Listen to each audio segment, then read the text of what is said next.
السلام علیکم دوستو، صلاح الدین کے 100 ایپیسوڈ میں خوش آمدید۔ اس ایپیسوڈ کے آغاز میں ہم دیکھیں گے صلاح الدین سلطان سے کہتے ہیں کہ غزہ کی فتح سے ہمارے لیے قدس کا دروازہ کھل گیا ہے، اب ہمیں یہاں پر انتظار نہیں کرنا چاہیے بلکہ جلد ہی قدس روانہ ہونا چاہیے۔ اس پر سلطان کہتے ہیں کہ صلاح الدین، جب تم چھوٹے تھے میں تمہیں قدس کی کہانیاں سنایا کرتا تھا، اب تمہاری آنکھوں میں یہ جنون واضح ظاہر ہوتا ہے کہ تمہیں قدس سے بہت محبت ہے۔ اب وہ بچہ ایک فتح یاب کمانڈر بن گیا ہے جس کا ہدف قدس ہے۔ اس کے بعد صلاح الدین کہتے ہیں کہ جب میں چھوٹا تھا تو میں نے اس ممبر کو دیکھ کر قسم کھائی تھی جو آپ نے مسجد اقصی میں رکھنے کے لیے بنوایا تھا۔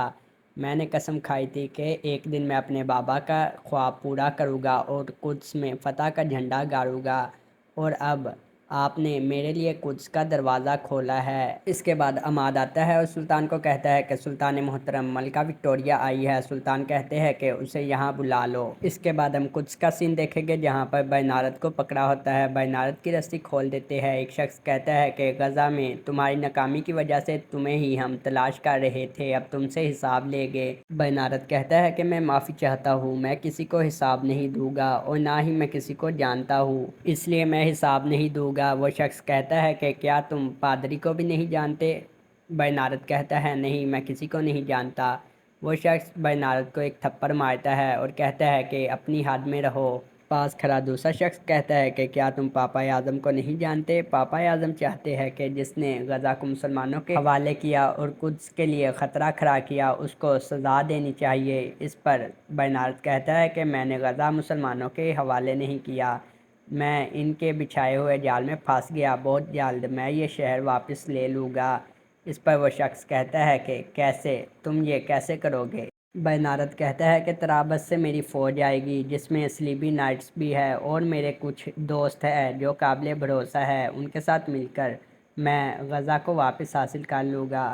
ایک شخص کہتا ہے کہ طرابلس کے کونت نے کسی ایسی بات کا ذکر نہیں کیا، اور وہ شخص کہتا ہے کہ پاپا اعظم الیگزینڈر نے پوری عیسائی ریاست کی طرف سے تمہیں سزائے موت کا حکم جاری کیا ہے۔ دوسری طرف ہم محل کا سین دیکھیں گے جہاں پر ملکہ وکٹوریہ آ جاتی ہے اور سلطان سے کہتی ہے قدس کی ملکہ کا استقبال ایک لکڑی کے کارخانے میں کر رہے ہو نور الدین۔ سلطان نور الدین وہاں پر ایک ممبر کی طرف اشارہ کر کے کہتے ہیں کہ یہ کیا ہے؟ کیا تم جانتی ہو اب غزہ کے بعد ہم قدس پر حملہ کریں گے؟ جب ہمیں قدس میں فتح نصیب ہوگی تو میں یہ ممبر قدس میں رکھواؤں گا۔ وکٹوریہ کہتی ہے کہ فتح کے نشے میں اب تم لوگ قدس آنا چاہو گے، مسلمانوں کا یہ خواب تم پورا کرنا چاہتے ہو، میں سمجھ سکتی ہوں۔ اس پر صلاح الدین کہتے ہیں تو پھر تمہیں چاہیے تھا کہ تم قدس کی دفاع کے لیے تیاری کرتی، یہاں آنے کی زحمت کیوں کی؟ اس پر وکٹوریہ کہتی ہے میں چاہتی ہوں کہ تم لوگ قدس سے دور رہو۔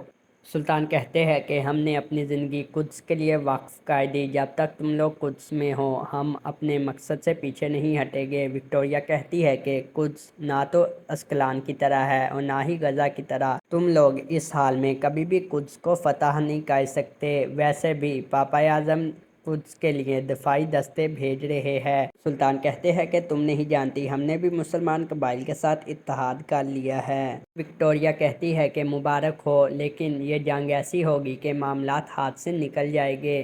میرے لیے تم لوگوں کے لیے ایک اچھی سی پیشکش ہے۔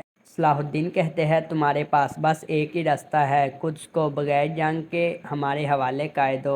وکٹوریہ کہتی ہے کہ میں امن کا پیغام لے کر آئی ہوں، اس کا مطلب ہرگز نہیں کہ ہم جنگ سے ڈرتے ہیں۔ صلاح الدین کہتے ہیں کہ تمہارا مسئلہ قدس نہیں بلکہ اپنا تخت بچانا ہے، تم اچھی طرح جانتی ہو کہ اگر ہم نے قدس پر حملہ کیا اور ہم قدس کو فتح کر لیتے ہیں تو امالرک تم سے تخت چھیننے آ جائے گا۔ وکٹوریہ کہتی ہے فرض کرو ایسا ہو تو، مگر یہ تم لوگوں کے لیے برا ہوگا، ایک طرف پاپا اعظم کی بھیجی ہوئی فوج اور دوسری طرف امالرک کی فوج ہوگی، چاہے میں تخت پر موجود رہوں نہ رہوں مگر تم لوگ جنگ نہیں جیت پاؤ گے۔ اس پر سلطان کہتے ہیں کہ امن کے لیے کیا شرط ہے؟ وکٹوریہ کہتی ہے کہ ہم لوگ تم پر کبھی حملہ نہیں کریں گے اور قدس میں موجود تمام مسلمانوں کو آزاد کر دیا جائے گا اور سالانہ 3 لاکھ سونے کے سکے خراج کے طور پر ادا کیے جائیں گے۔ اس پر صلاح الدین کہتے ہیں کہ ہم تمہاری امن کی پیشکش پر کیسے بھروسہ کریں جبکہ بینارت زندہ ہے؟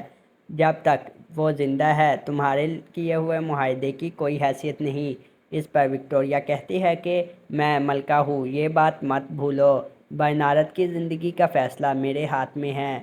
ویسے بھی عنقریب اسے سزائے موت دی جائے گی، شاید اس وقت قدس میں اسے سزائے موت دی جا رہی ہو۔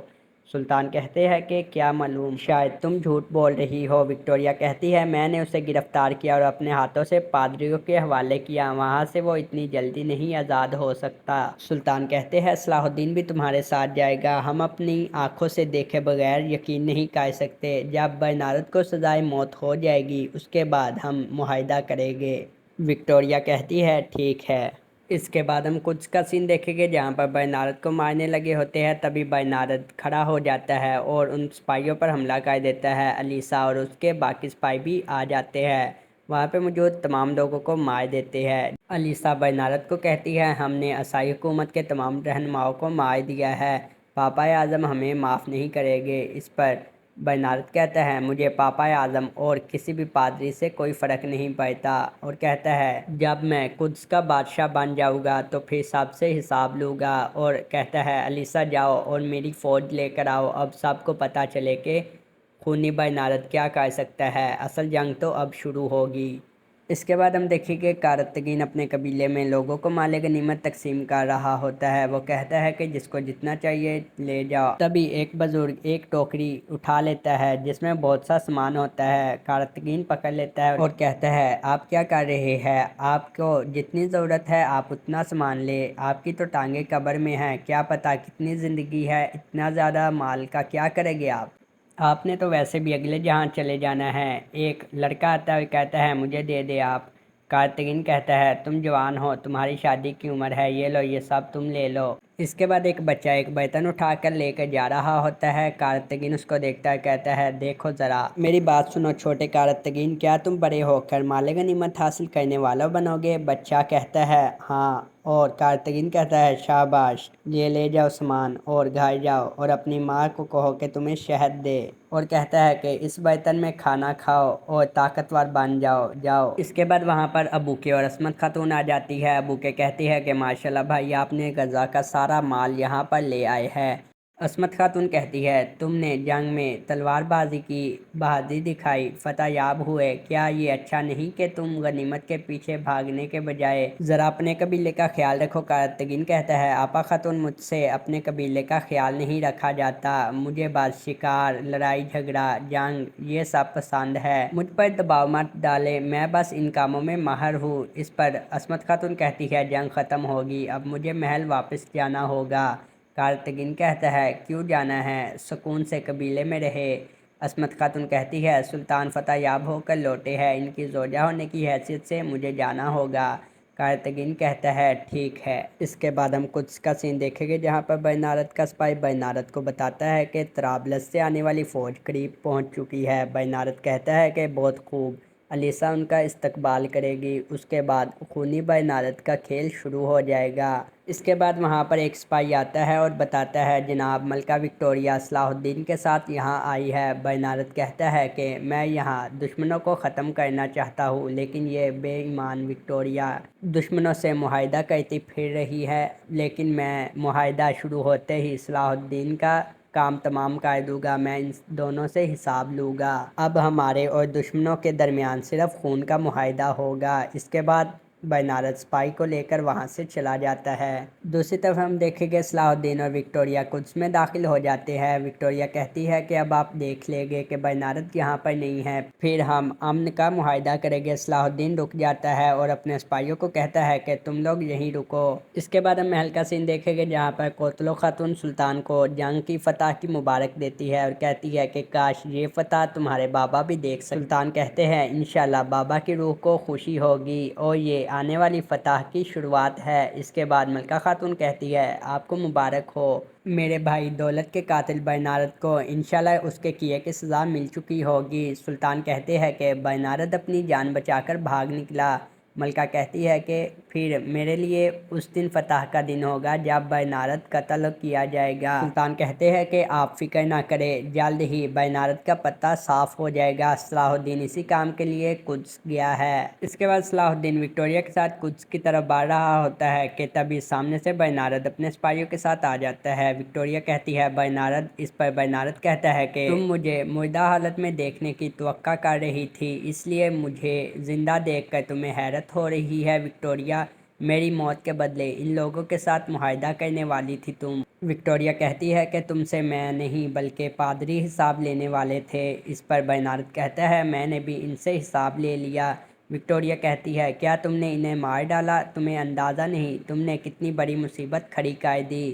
بینارد کہتا ہے کہ یہاں پر مجھ سے بڑی مصیبت کوئی نہیں وکٹوریہ۔ اس کے بعد صلاح الدین وکٹوریہ کو کہتے ہیں تم نے کہا تھا کہ بینارد کا مسئلہ حل ہو جائے گا، تمہاری کہی ہوئی بات پوری نہیں ہوئی، اس لیے کوئی معاہدہ نہیں ہوگا۔ اس پر بینارد کہتا ہے معاہدہ ہوگا، یہ ایک طرفہ معاہدہ ہوگا، اس پر مہر تمہارے خون سے لگاؤں گا۔ اور بینارد کے تیر انداز صلاح الدین کی طرف تیروں کا رخ کر لیتے ہیں۔ وکٹوریہ کہتی ہے کہ یہ تم کیا کر رہے ہو؟ بینارد کہتا ہے غزہ کا انتقام لے رہا ہوں۔ وکٹوریہ کہتی ہے صلاح الدین میری ضمانت پر یہاں آیا ہے، تم ایسا نہیں کر سکتے۔ بینارد کہتا ہے کہ تمہاری باری بھی آئے گی، لیکن میں پہلے صلاح الدین سے انتقام لوں گا۔ اس کے بعد وہ اپنے سپاہیوں کو اشارہ کرتا ہے۔ وکٹوریہ کہتی ہے ایسا مت کرو، جنگ شروع ہو جائے گی، کیا تم پاگل ہو گئے ہو؟ بینارد کہتا ہے میں بھی تو یہی چاہتا ہوں کہ جنگ شروع ہو جائے اور خون سے حساب چکتا ہو۔ اس پر صلاح الدین کہتے ہیں کہ اگر میری موت قدس کی فتح کا سبب بنے گی تو اشارہ کر دو، رکو مت، مگر میرے پیچھے آنے والے قدس کو خون سے نہلا دے گے اور اس جگہ کو تم لوگوں کے لیے جہنم بنا دے گے۔ تبھی صلاح الدین کے سپاہی وہاں پر آ جاتے ہیں اور ان تمام تیر اندازوں کو گھیر لیتے ہیں اور کہتے ہیں کہ جلدی سے اپنی تلواریں نیچے کر لو اس سے پہلے کہ ہم اس جگہ کو خون سے نہلا دیں۔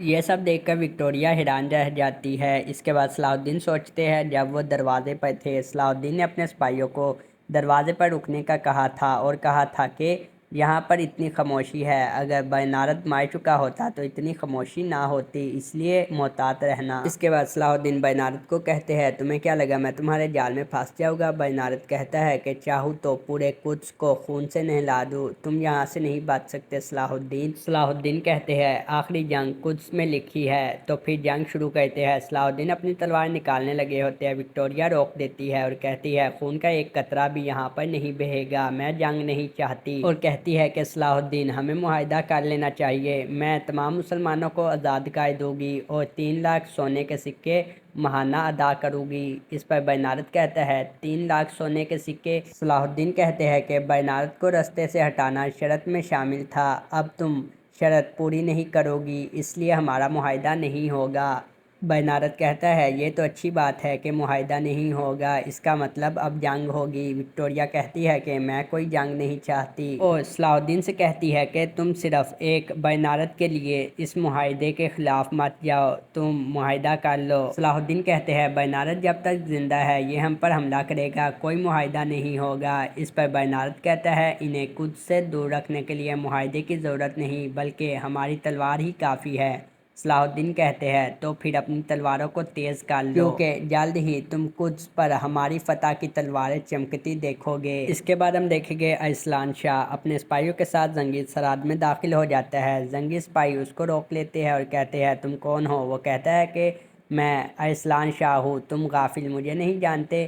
وہ کہتا ہے کہ آپ کے آنے کی خبر ہمیں موصول نہیں ہوئی۔ سپاہی کہتا ہے کہ آپ یہاں کیوں آئے ہیں؟ اس پر ارسلان شاہ کا بھتیجا کہتا ہے کہ اب ملک ارسلان شاہ تمہیں وضاحت دے گے، اب ہمارے راستے سے ہٹ جاؤ، وہ جو بھی بولے گے سلطان کے سامنے بولے گے۔ سپاہی کہتا ہے کہ ہمیں سب سے پہلے آپ کے آنے کی خبر محل پہنچانی ہوگی، اگر ہمیں اجازت ملی تو ہم یہاں سے گزرنے دیں گے۔ اس کے بعد ارسلان شاہ اپنے گھوڑے سے اتر کر سپاہی کے سامنے کھڑے ہو جاتے ہیں اور کہتے ہیں کہ ہم یہاں تمہارے علاقے میں شیر کے پنجے سے حملہ کرنے آئے ہیں اور اس کو زوردار تھپڑ مارتے ہیں۔ اس کے بعد دونوں سپاہیوں کی آپس میں لڑائی ہو جاتی ہے۔ اس کے بعد تمام زنگی سپاہیوں کو بے ہوش کر دیتے ہیں۔ ارسلان شاہ کی بیوی کہتی ہے کہ عظیم ارسلان شاہ جہاں بھی جاتا ہے وہاں خون سے مہر لگاتا ہے، زنگی سرزمین میں بھی داخل ہوتے ہی آپ نے خون سے مہر لگا دی،